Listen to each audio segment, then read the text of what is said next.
Kazani Dumelang. Hello everyone and welcome to the one-on-one sessions with Gogo Mosore, and I'm your host Gogo M, giving you tips on everything spirituality. Yeah, I hope you guys are having a wonderful year. I hope 2021 is treating you guys good. Today we're gonna be talking about the 5 pillars of spiritual awakening. Okay, so the reason why I chose this is because I feel like these things that I'm gonna talk about, they are very important and very mandatory when you are trying to come, like when you are in the path of enlightenment. It's something you need to accustom yourself into doing on a regular basis. Okay, maybe not on a regular basis, but now and then do that and allow yourself to be open to the changes and the benefits of all of them. So it's actually prayer, solitude, fasting, and understanding your ancestors. And the last one I just added right now is keeping your peace. Okay, even though I talk about that a lot, I'm still gonna emphasize it again because it's very important. So in terms of prayer, one thing that I love telling people is that prayer is your biggest weapon. And I'm not just talking about praying to God alone. I'm also talking about talking to your ancestors, Hopasa, and all those kind of things, and meditating, like connecting with the higher being. And I understand that, okay, if I'm going to say prayer, there's a lot of controversy in terms of prayer with a lot of people at the moment, especially given the fact that a lot of people are in the path of enlightenment. They are understanding slowly, like they are learning to understand African history and all those things, which is great. It's amazing, it's wonderful, and I understand where the confusion comes, whereby it's more like that thing, but my ancestors didn't pray. Why do I have to pray? Well, the main purpose of praying is connecting with the higher being, okay, the creator of all, the God of your ancestors, and the God that is guiding you along the way with your ancestors. So it's very important. And in prayer, what the main goals of praying is understanding your spiritual journey. Okay, this doesn't just relate to people with a spiritual gift. Everyone has a spiritual journey. Everyone has a soul purpose, a life purpose in their lives. So what you have to do is actually understand that journey, understand that purpose, understand why you were brought into this earth and what it is that you need to do. What it is that your soul needs to fix, or what is it that your soul needs to do when you are still in the physical realm. Okay, so understanding is very important. Secondly is direction. We need direction in our life. I find that a lot of people are in a standstill in most of the things that they're doing. They don't see progress, they don't see direction. Okay, and when you pray, one of the main things that I include in my prayer is direction. Yes, right now I can see my path, I can see it, but I'm asking God, I'm asking my ancestors, I'm asking my angels to actually continue to show me, to shine their light in my path in order for me to actually make the right decision, do the right things when I have to do the right things, and continue to progress in the way that they want me to progress. And that is something that is very important, and everyone needs to do that when they are praying, when they are connecting with their spiritual guides and their ancestors and their gods. Okay, and the third one is courage. Okay, with courage, it's more like I feel like this one is mainly based when you are praying or when you are paddling for a specific reason.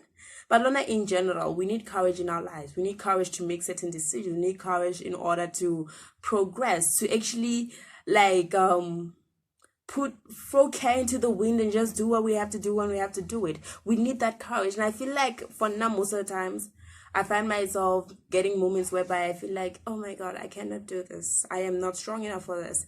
But then kneeling down and praying, kneeling down and paddling, talking to my ancestors actually gives me the courage to do everything that I want. So if you want to start a business, if you're looking for a job, if you're doing this or that, or one direction or one clarity, just want that courage to do whatever it is that you have in your mind, praying actually helps you, okay? Because you get that reassurance at the end of the day from your ancestors, from your guides, from the higher being, that you know what, you can do this. You need that push in your life, and that is what you actually get when you pray. At least that is what I get when I'm praying. And the last one in terms of prayer is power. Okay, this one I'm gonna base it mostly on spiritually gifted people who help other people and everything. The thing about getting power in your prayer, is not that thing you're okay. A person comes, they're sick. You pray in order to get the strength from your ancestors to help this person. You pray in order to get the power from your angels, from God, when you help this person. And this shouldn't only be relating to when you help people and stuff like that, but you need power every single day to move forward. This life is hard. This world is crazy. I get that. You need that power, that strength to actually continue moving and everything. So it's very important for you to pray. Like I said, prayer is your most important and most powerful tool yet. Okay, yes, you can go to multiple healers, we can heal you, we can help you in all those things, but when I help yourself with prayer, allow yourself to talk to the ancestors, allow yourself to talk to your angels, to talk to your God, allow yourself to connect with the spiritual realm to a certain extent, and you'll be able to see changes in your life. And it's very, very important for you to do this, man. Number 2, it's solitude. Okay, so this might be the hardest thing for most people to do. Okay, being alone is difficult. Okay, not everyone's an introvert, not everyone likes that time alone. I get that. I, for one, love being alone. Okay, but honestly speaking, regardless of what kind of person you are, you could be a people's person, you could be the kind of person who just likes going out and all those things. It's fine, but give yourself time to be alone. Give yourself time to be with yourself and understand yourself. Because the thing about being alone is that you connect with your inner self. That inner child within you, you need to connect with that. Okay, because what happens is that when you connect with your inner self, when you connect with your inner child, you are able to strengthen your intuition. That is the first thing. You are able to strengthen your intuition. And like I say, your intuition guides you on a lot of things, okay? You bump into people and you don't know what these people's intentions are, but you listen to your intuition as to whether they are good people. You go to a place, you go to an event, it seems like it's gonna be fun and everything, but you listen to your intuition as to how it's all gonna be, okay? So you strengthen your intuition by giving yourself a certain level of solitude, okay? And also, apart from your intuition, you are actually allowing yourself to understand your life purpose, your life journey. Because I feel like most of the times when a person sits down and thinks and evaluates everything in their life, evaluates all things, and I'm not just talking about spiritually gifted people, okay? I'm not talking about, okay, even I'm just gonna put the whole spiritual awakening thing aside for a minute when I talk about this, like just sitting down and giving yourself time to think about yourself, your life, your goals, your life purpose. Like that little moment, that little time, even if it's 30 minutes, it's fine. You find out you get a lot of clarity in doing that, and it's so important for you to do that. And back to the spiritual awakening part of it, it allows you to like to clean your state of mind. Because understand that when you are always out with people, you find yourself being influenced by them, their opinions, their points of views. As much as you can say, nah, I'm not influenced by anybody, please, we are all influenced by the people that are around us, period. Okay, we are all influenced by them. Linda, I can say at some point I get influenced by the people that are close to me. I get influenced by my brothers, my mothers, my friends. It happens. It's normal. It's just human nature. But you need that particular moment in your life, that particular moment in time, to actually clear your mind space, clear your state of mind. Just find yourself at a place where you are at peace, né? And in that state, what happens is that you allow yourself to remove all the influence that you get from the world around you, and you allow your inner self to guide you, allow your spiritual guides to guide, your spiritual self to guide you, your soul to guide you. And that's very important. And in this time of solitude, you can meditate. It's actually very important. It's very good to meditate. It helps you reach that clarity in life a lot faster. Even if you don't want to meditate, just sit down, focus on your life, focus on your soul, think about it, and just find yourself in the process of it. Okay. Number 3 is fasting. Okay, so I'm gonna be honest, this is the one thing that I don't like doing, but I do it either way, because I, for one, I love my food more than anything. I love my food, but I find that it's very, very useful to fast, whether you're going to be praying in the process of it, or just paddling, or just meditating, or just fasting for the hell of it. It's fine, eh? But the thing about fasting is this, eh?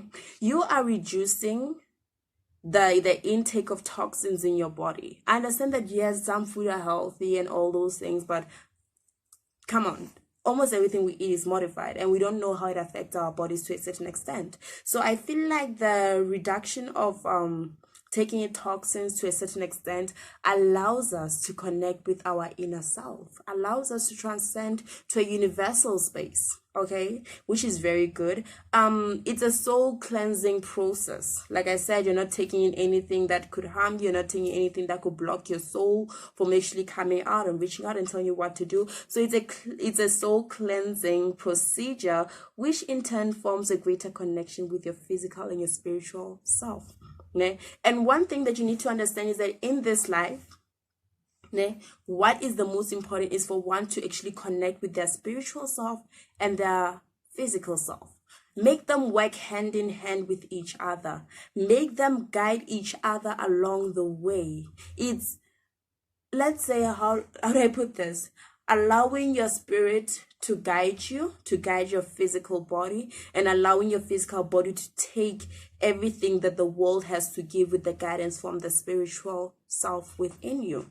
So it's very important to fast, whether you're going to pray or not, and all those things. And not my, like, honestly speaking, I could say, well, I've never fasted. Okay, I have fasted, but before I was a healer and all those things, I didn't fast. I didn't do any of those things. I didn't pray. I was kind of an atheist in a way, yeah. I had a lot of questions. I was too curious about Christianity. Okay, I'm not a Christian either at the moment, but I was curious about the spiritual aspect of everything, and I put scientific things before me, before everything. Like I'll try to prove everything scientifically, né? Which there's not a problem with, but I found that when I actually gave myself time to actually fast and pray and all those things, especially fasting, I found that I got to connect with the spiritual realm in a level that I never really thought I would. Like, I got so much clarity in everything that I do. That is why, yes, now and then, not all the time, but now and then I do it, and I find so much clarity. Because understand, or okay, I'm a healer, né? It's fine, I'm a healer, but I do not know everything. There are moments whereby I need guidance from my ancestors. There are moments where I'm gonna need to connect with my ancestors in a level that I never did before, in order to get clarity and direction in everything that I'm doing. Because you never stop learning. You're always learning different things every single day in terms of spirituality, and that's a beautiful part of it. But you're gonna need to help your ancestors when it comes to actually learning and growing and all those things. Because I'm gonna say it once, and I'm gonna say it like clearly, like no one knows it all. You could be a healer for like 10 years. You do not know it all. You're still learning on a regular basis, but that's the beautiful part of it. But allowing yourself to do this, to fast, to pray, it allows you to actually grow more than you were a few minutes ago. I don't know if that makes sense, but yeah. Number 4, understanding your ancestors. Okay, now this is something that a lot of people are struggling with. You guys are constantly trying to appease your ancestors, constantly trying to please your ancestors, but you do not give yourself time to understand them, to understand what they want, to understand what they need. Because I get this a lot, people will come to me and be like, okay, I'm a friendly person naturally, so I'd bump into a person, usually healers, and we'd have a mini conversation like we know each other for a long time. And in the process of our conversation, they'll be like, okay, I was scared to ask you this, but how are you a healer and how are you helping people, but you have piercings and tattoos and all these things? Honey, I gave myself time to understand my ancestors. I gave myself time to understand my culture, my specific tradition, and understand that no two ancestors are the same. Yes, mine allow piercings, mine allow tattoos, mine allow me to wear pants and look ghetto and look cool whenever I want to, but not everyone's ancestors are like that. Okay, so give yourself time to understand your ancestors, understand what they want, and even if they allow you to do something or say, you know what, go get a piercing, understand where this is coming from. Because understand that, okay, there are certain tribes in Africa, like, okay, usually they used to do this in the past. I don't know about now because I haven't been following it lately. But there are certain tribes in Africa who actually have piercings for different reasons, who actually have tattoos all around their bodies, usually their faces and all those things for different reasons, for different traditional and spiritual reasons. Understand that, okay, if your ancestors migrated from a particular part of the continent, this might be one of their tradition, and you might be obligated to have this and this and that, do this and this and that for them. But the main thing is understanding your ancestors and understanding that your ancestors are not like Gogo Mosore's ancestors and like Gogo Mahabu's ancestors, or whoever is around, or whoever it may be. They are different. What they want is completely different, because you will see me having certain things, but when you get that specific thing, they're against it, because it's not what they want. It's not what they are looking for from you. Understand your ancestor and do what they want you to do. And the best thing about doing what they want you to do is that you in turn get to do what you want to do to a certain level, and you get blessed to a certain level. So it's actually a win-win kind of situation. It's a win-win kind of situation whereby you give and they take and also give back a lot more than you actually gave. So it's very important to understand your ancestors. Like in terms of understanding, partner, talk to them, pray, go consult. Because whatever it is that you have to do in order to actually get clarity on what you need to do and how you need to do it, do it. The main objective, the main goal is to understand, okay, my ancestors are like this. My grandfather, who is evoked within me, who is governing me, was a person who was like this in a way. So obviously, if he's like this, he likes this certain things, he wants this certain things. And once you actually understand what they want, understand what they like, understand what they need from you, you'll be able to give and get back what is yours in return. And you find out when you actually understand your ancestors and do what they want, they allow you to do a lot of things, and which is actually the dopest thing ever, to be honest with you guys. And number 5, which is the last one, I didn't even write anything about it because I just thought of it right now, so I figured let me just talk about it. Finding your peace. That is the 5th one. Finding your peace, okay? Finding your comfort zone. It could be at home, it could be wherever, but as long as you are peaceful in that moment. Because I always find that moments whereby I'm at peace with everything around me, at peace with everything that is occurring in my life, I feel myself, I feel my inner self, I feel the spirits around me, within me, like leading me and guiding me in everything. So I don't need mashal. You don't need like a lot of conflicts in your life, a lot of drama. That is not for you, okay? Especially as a spiritually gifted person, you do not need that. You should not have that. Because one thing, man, a place that is not peaceful, it affects the ancestors. Let me not say affects, it disturbs the ancestors from coming to you and communicating with you. And the main thing is to actually communicate with them as much as you can and have them communicate with you back. Okay, but you cannot find them in a place whereby you do not have your peace. You can never find that. That is why I, for one, always opt for being at a peaceful place. I opt for not arguing. I opt for not being in fights or any of those things. If I feel that the energy where I'm at right now is not good, I move, okay? I leave in an instant and go to my comfort zone where I feel, okay, the energy here is exactly what I want and it's exactly what I need. It's exactly what my ancestors need. Then I'm good. So finding your peace is also very important in your process of awakening. So those are the 5 pillars of spiritual awakening. I hope you guys understand them, and I hope you guys get where I'm coming from, and I hope you guys actually practice some of these things and see how they help you. If you're going to practice them, you can give me feedback maybe after 3 months. Tell me how they've been helping you. Tell me how they've been changing your life. I'd really love to hear how they work for everyone else out there. Anyways, thank you guys for watching. I hope this was very useful. Anyways, have a beautiful one. Takozani Lisedi. Bye-bye. Christ